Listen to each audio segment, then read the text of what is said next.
Hello and good evening. Welcome to the second round of the Environments Project. This is where we learn how to paint digital landscapes with some type of man-made object inside of Photoshop. And, I didn't talk about this enough last time.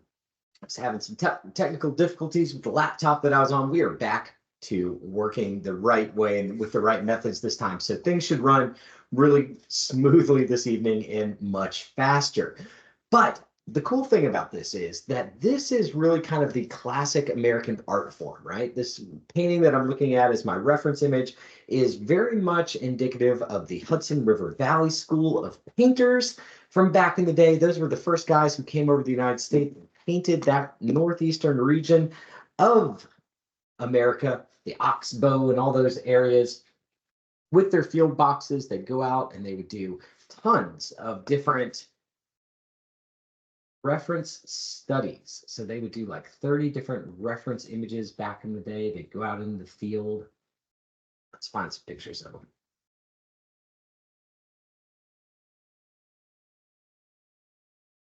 It is called plein air painting. I love plein air painting. So this is something that I lead other classes on. And the Hudson River Valley School, there we go.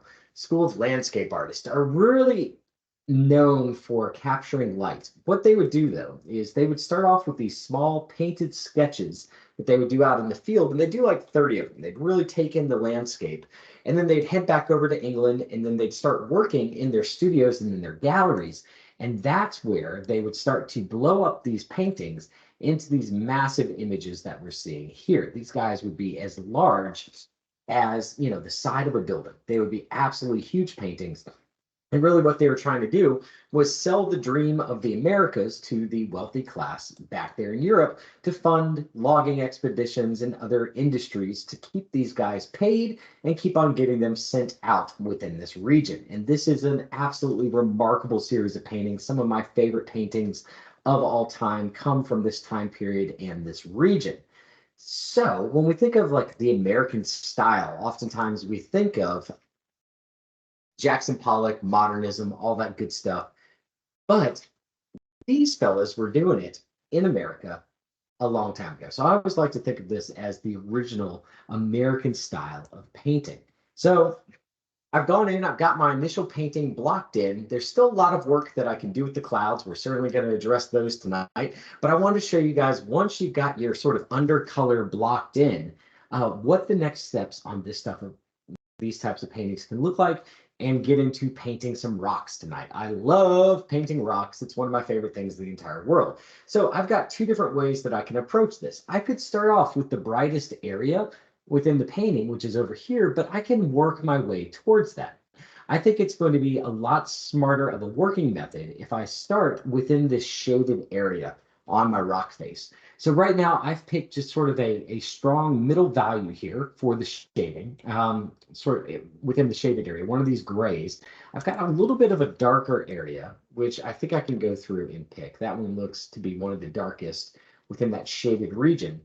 And now on top of my previous painting, I'm still using my chip brush, got my smoothing set to 24. I can start just making some choices about where the ridge line is going to be on this painting. Now, mind you, all this stuff is in shadow already. I'm going to turn my opacity down to like 53%. So I start getting some of those nice half tones within here. And I'm just going to be defining sort of the edges and the nooks and crannies, the really dark spaces on these rock forms that I'm going through and rendering. So I want this to be sort of a plateau that people can walk on. A couple rocks right around there. And I'm going to try and work really loose and fairly fast tonight on this so that you guys can get an idea of what this blocking process looks like. Reading through a lot of the comments, you guys are a little bit nervous about this in this project and taking on landscape paintings. It can feel overwhelming, it certainly can, but that's the reason why this comes so late within the semester, is because you guys, hopefully by this point, have got a pretty good working method for how it is that you're going to approach any composition or painting that you are working on, right? We know to start within the shadows, do that shadow pass first, knock that out, and that's going to give us a good guide for where to start applying our highlights. I'm just making some choices here. Way, getting some more shadows. I like the way that they've got the shaded region down here. So let's go ahead and continue with that and say that this portion is going to be shaded for the most part.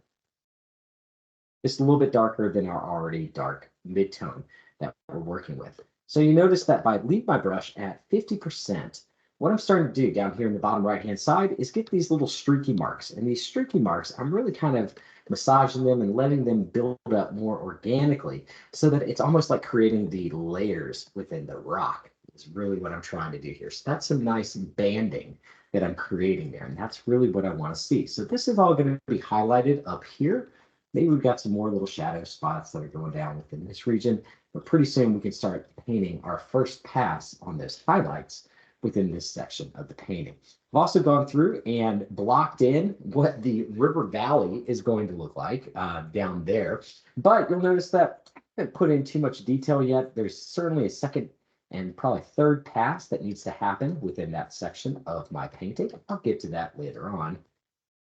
Go ahead and just define some more general rock faces. Notice, please, if you are watching this video, the structure of the lines and the rhythm that I'm creating with my brush. This is uber important for getting these rock forms. I'm sort of creating Y shapes a lot of times.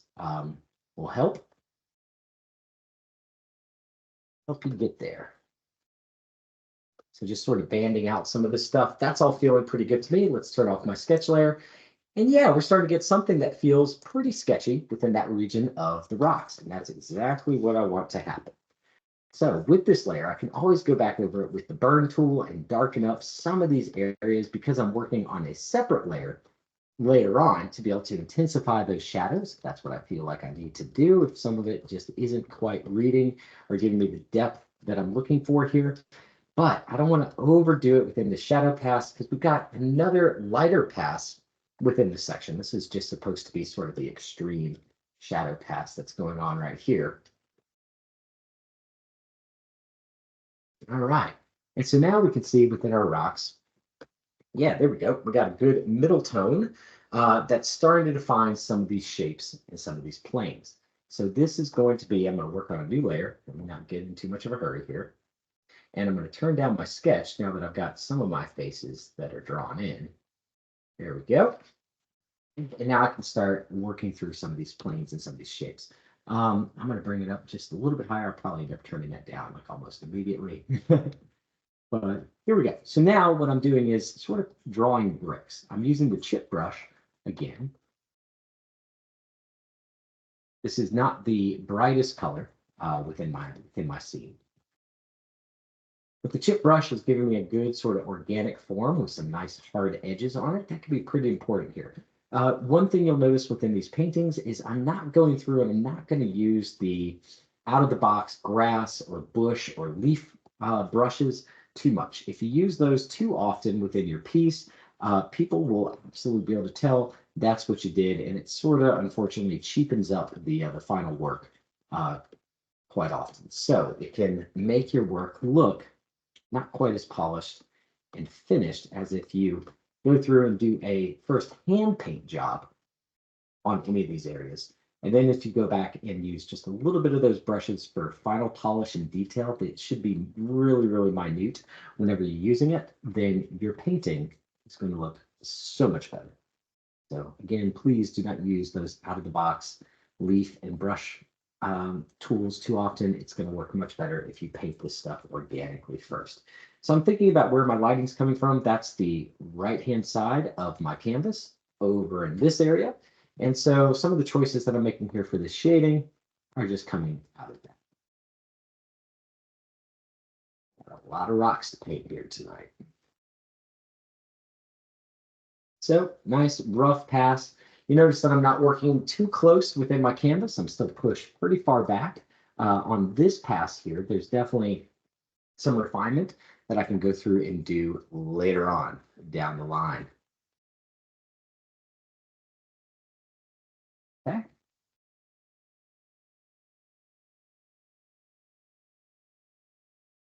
Guys had a great weekend.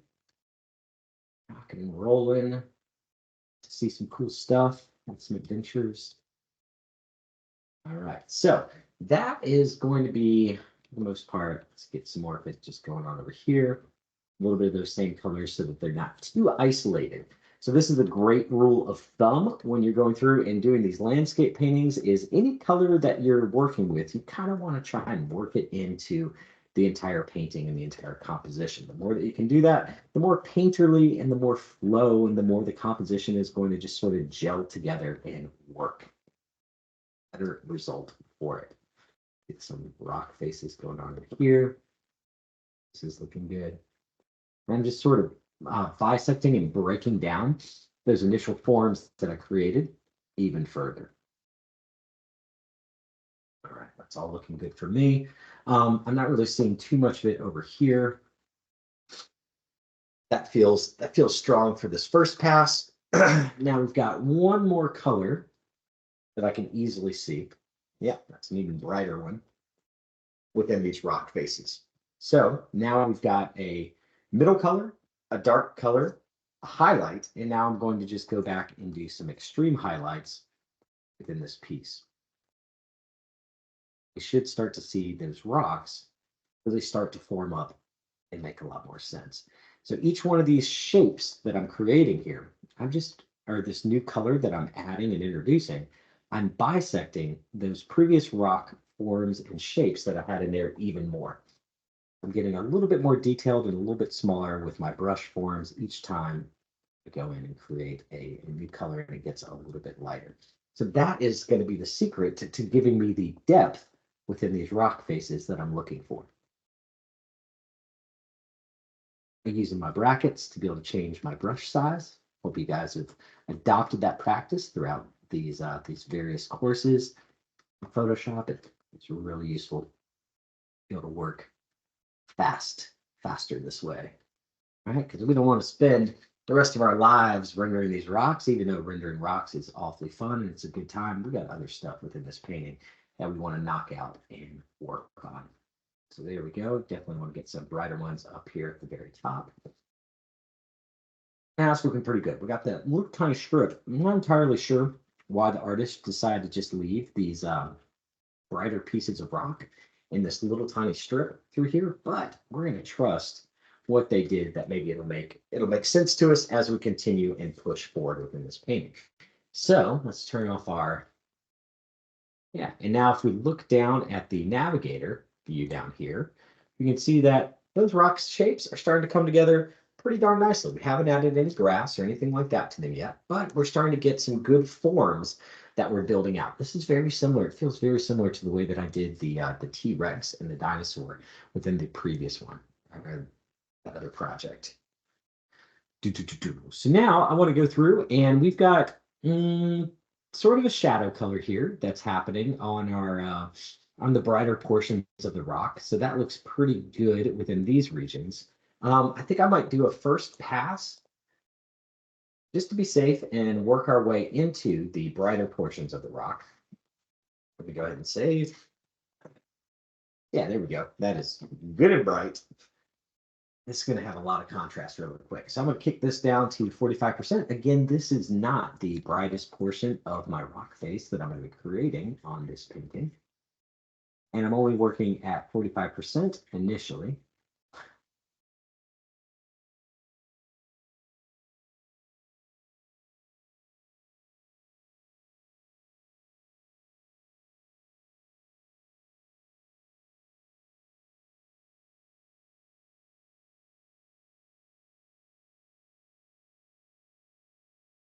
There we go. So again, we've got a lot brighter color that I'm going to be going through and creating here.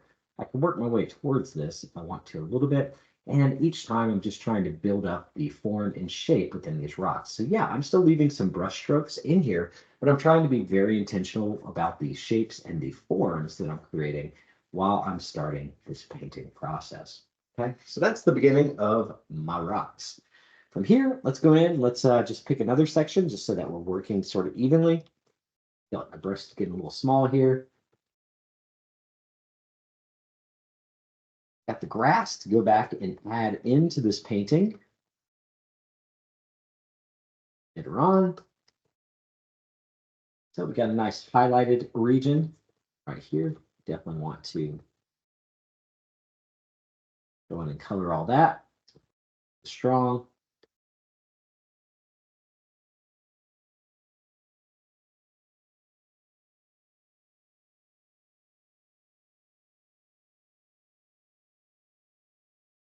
Just polishing up some of these shapes so that not everything is so dense with those brush marks.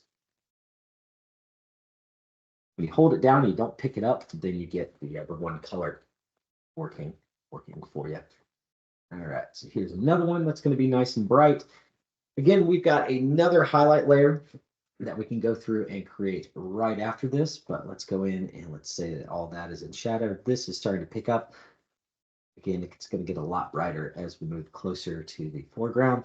Gosh, this artist has really spent some time on this painting within the reference. Every time I glance over, I start to see some new colors and some new little details. For you guys, it's really important when you're doing these landscape paintings that you are using references that are illustrated. Do not use photographs, okay? Photographs have got a hyper microscopic level of detail within them. And if you are just starting off with landscape painting, I don't want you guys taking in that much detail from the very beginning. Otherwise, you could spend, the next 3 years of your life trying to do photorealism and copy a photograph. And we really don't want to do that. We want to have something that's quite a bit more expressive with the landscapes and the illustrations that we're creating. So that series of colors on the rocks is feeling good to me. Let's go in here and let's just make another choice where another rock's going to be. And I'm kind of working in that rule of thirds, right? So I'm thinking in terms of the thirds for where the highlights are going to be. I like this transition that's going on within this section. It looks like I've got a little bit larger of a one in my painting, and we're going to let that stay in the shadow. Remember, I've got another highlight pass, but we're just going in, starting to define and make some choices about where the highlights are going to be. So we're going to call that a little bit of a ridge right there within the rocks. Leave all this being highlighted like that. All right, so that's me at 45% with my brush. Now I'm going back and just doing that second pass on it. Be able to give me enough space to really define some of those highlights as well as some of those shapes within the rock form. So that's feeling pretty good to me. That's gonna be the first time I use the smudge tool, just to be able to soften up some of this in there as we get back into the shaded area. Smudge tool is great for going back and redefining some of your shapes when you decide that, hey, not everything needs to be quite so sharp. Same deal, if you overuse the smudge tool within your paintings, people are going to be able to tell, and it's going to cheapen the way that they perceive your work. So try not to overdo it with the smudge tool. I love it that I haven't even begun to really move into the super highlights within this painting. We've got another pass here to be able to make these forms really pop even more, but I can tell already against this gray that they're going to really show up good as I start to go into that second pass.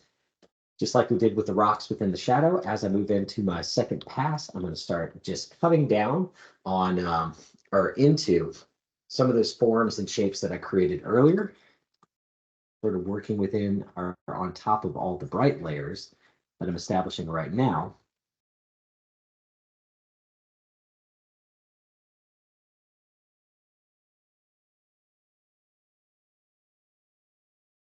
And that will,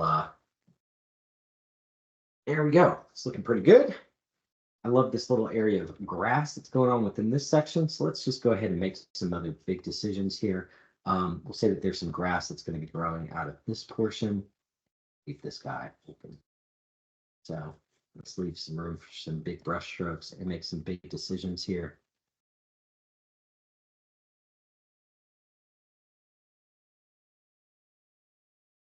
Also gives me that little granular look. It helps me to, even with my very beginning of my brush strokes, start to build in some texture within this piece.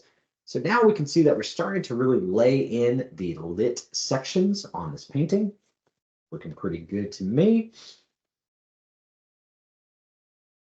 This one, nice and bright here, so it's got some good contrast up against the forest. Going to be overlooking.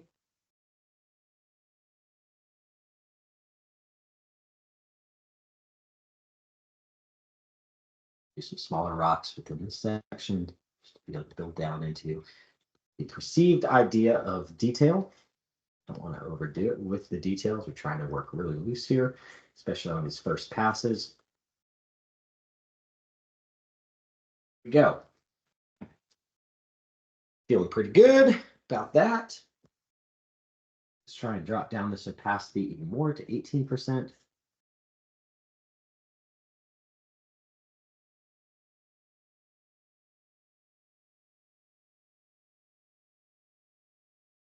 Just want to get some of these colors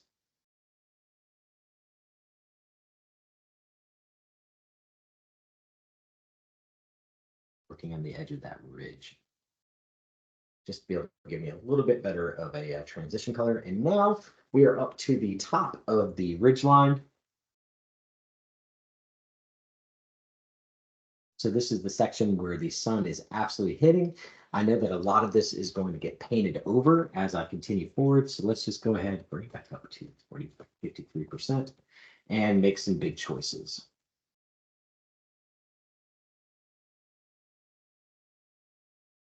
My brush is fairly large here. That's okay with me. Remember that things are going to get smaller as we move back in space, and we also have room to be able to improve or lighten up this entire ridge line, the color that's underneath it, which probably needs to happen because the way the lighting is working within the shot. But I just want to go ahead and start to establish some of those bright rock sections right now.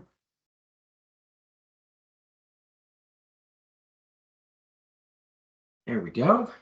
I'll look at my reference image. Things are starting to look really strong. Give some divots right around the edge of the rock so that it's not just completely sharp and even the entire way.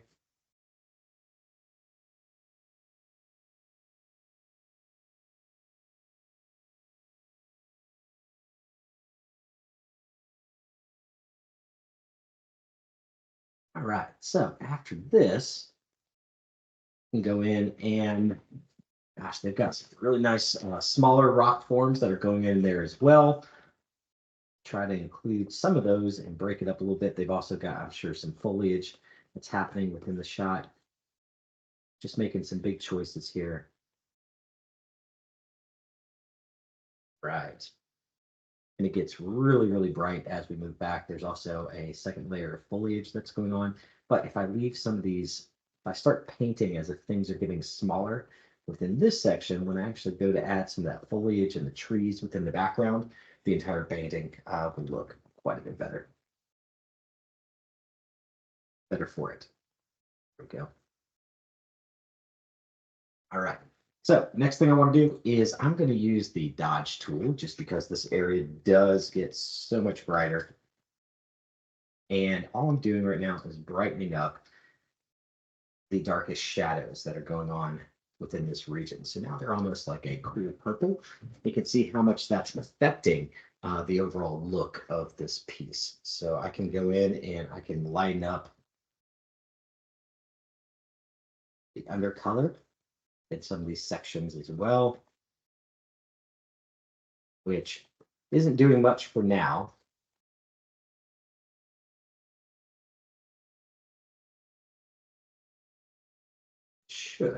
Let's start to go in and paint that highlight within there. So already within my thumbnail view in the lower left-hand side, we can see that we are getting pretty close for our highlights and the things that are starting to get. Just painting the box. Oh, I think someone has joined. Hey, Joy, if you wouldn't mind, could you please mute your screen? Oh, sure. Sorry. Thank you so much. We got a party going on over there. Joy, once it's quiet, I was just running the demo right now. I'll go for maybe one more pass. I'm going to get the highlights in here, and I'll try and finish that up in the next 15 minutes. So it's 7:30. If you got any questions, if you want to share out a screen, let's have a look at that. But right now, let me I'm about to do one more highlight pass, and then we'll keep it going. Thank you so much for joining tonight. I appreciate you tuning in to when I'm actually painting live. All right, so there's my dark pass. Here's my highlight pass on my shot. And now I can go in, create a new layer, and I'm going to start doing some of the other highlights within this thing. So I'm still at 53% on my brush. And because I put in that work and put in that base layer, probably go down to 43. And really start to paint in some of those highlights so we can see just how much brighter these are going to be within the shot. Feels crazy, right? To be able to introduce something this bright. We're getting all that first pass in there. But as we start to do it, like we saw with the rocks that are in the shadow, this is just going to cause everything else to have another layer of depth and interest and form to it. Joey, I'm keeping an eye on the clock for you, so I will stop at 7:30 recording. You can check out what you did. Anchoring down and working away on. All right. This allows me to be able to sort of continue to define what those faces are going to be. Rock, leave in some divots and some texture. It's really what I'm trying to paint in on this highlight pass and layer. Also making some big choices, right? So go ahead and really let the rocks get lit up and be bright. It feels good to have them. I think you'll see this little transition into the shadow area is really going to start to make a lot more sense now. When I do this part. So we still got some shaded areas that we want to leave in, as if the rock is not an entirely even surface.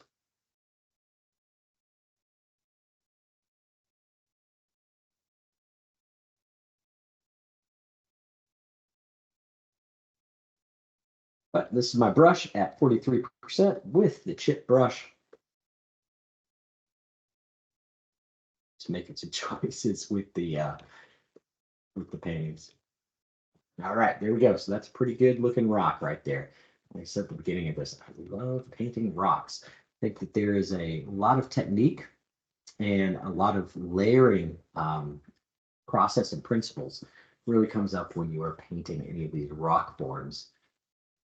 That'll help you paint just about any other surface. So the same way that you go through and paint rocks, now you can do a golem. Like that's not that different from a rock. You could do a mountain. You could do all kinds of things. Trees work this way as well. But it really gets you thinking about sort of that rhythm of your line work and the way that you build up your lines in Photoshop. And once you start to get these looking good, I think it's a good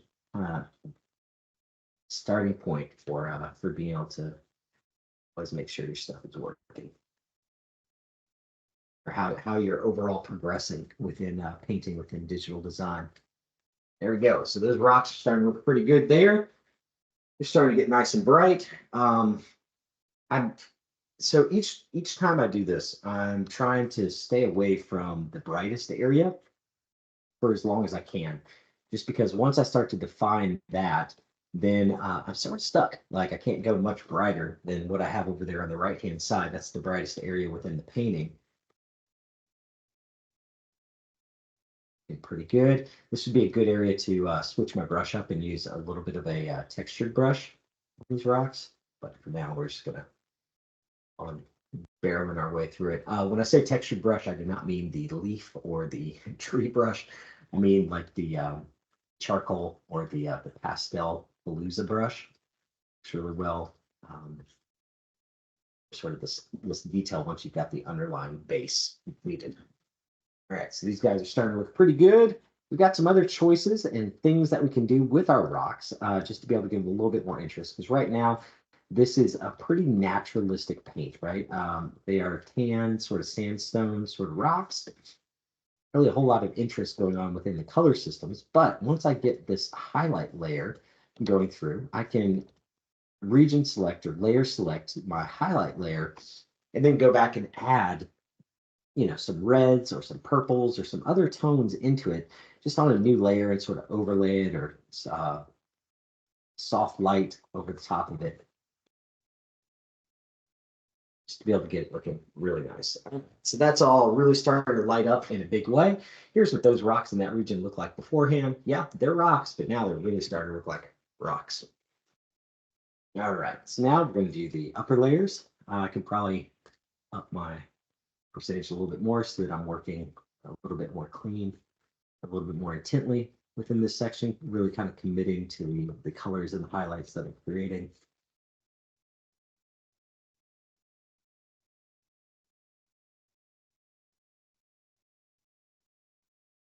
That'll work for me. I want the highlight to hit right there. Trying to work as best as I can for you guys so this isn't too boring to watch. As you guys have played the video 2x speed.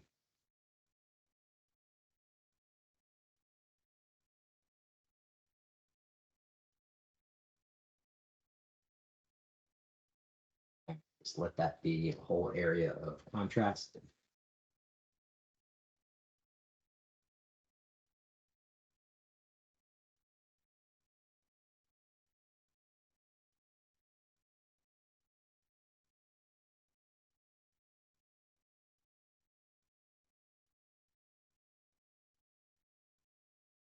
I'm just trying to add a little bit of fine detail right through this section over here. Even though it's in shadow, we've got the highest level of contrast within it. I still want some little bits of highlight to show up. Okay, so that's all looking pretty good there. I could probably create another layer. That's a good idea for the rocks that are on the brightest portion. Okay, so we've got a lot of grass and other things that are going to exist back in this area of the painting. This is, again, they are catching all of that sort of early afternoon light that's coming in. We've got some grass that's going to get grown within here. I haven't decided where that's going to be yet. This might come back and bite me in a little bit. I guess this big purple region is probably going to have some grass going over it, so it has some shadow underneath the grass, and it's not just completely bright. Trying to get some smaller shapes as the rocks. That's a good thing to keep in mind here too when you're doing the landscape painting, is the idea that in the foreground, of course, we're going to have the most detail, but as the detail dissipates as we move further back within the scene, so this whole river valley that I'm painting in here right now, I don't need that to be super detailed, but it still needs to have some kind of illusion of detail. So I think maybe when we come back after this quick break, the second part tonight might be sort of jumping and doing a little bit more of the sky, since we're doing so much of the foreground right now. The sky and the river valley, that you guys can really get an idea of making the choices that I am back there, and how to be able to paint things that look like they're really far away and get that good sense of scale going on within the piece. All right, so we got some good areas of highlights that are going on for minutes.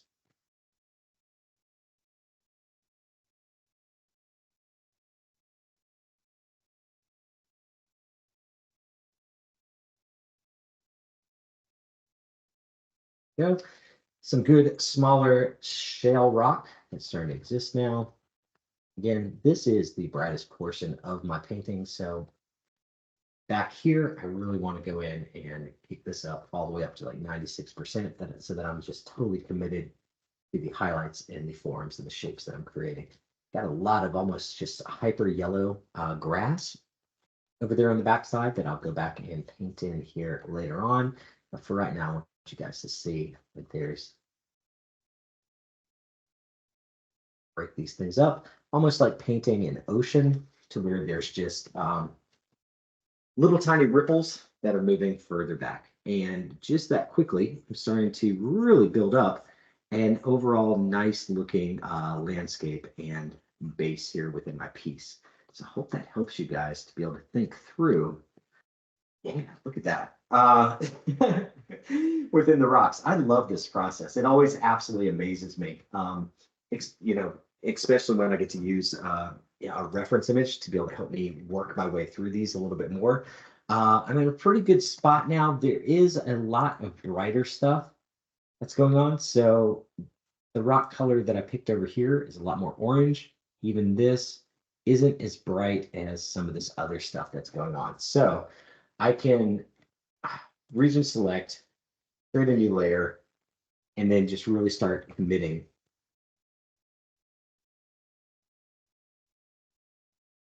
Sort of going inside, painting some of these areas just super, super bright.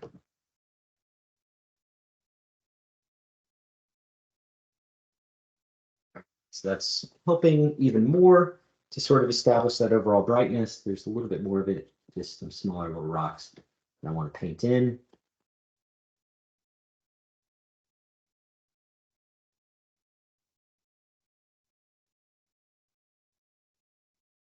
So that's feeling pretty good for the initial sketch. Yeah, I think we're at a good spot here to be able to pause for a second and maybe answer anybody's questions, and then I'll come back and we'll start working on the valley. I want to try and develop this whole thing at once and in different passes, but for a first pass on the rocks, you can see down within the thumbnail image that I'm starting to get a pretty good overall look. It's still pretty flat. There's still a lot more depth and interesting color values and hues that are going on within my reference image. And I really want to just continue to build into that kind of stuff as I'm developing this painting. So for right now, let's take a quick break. And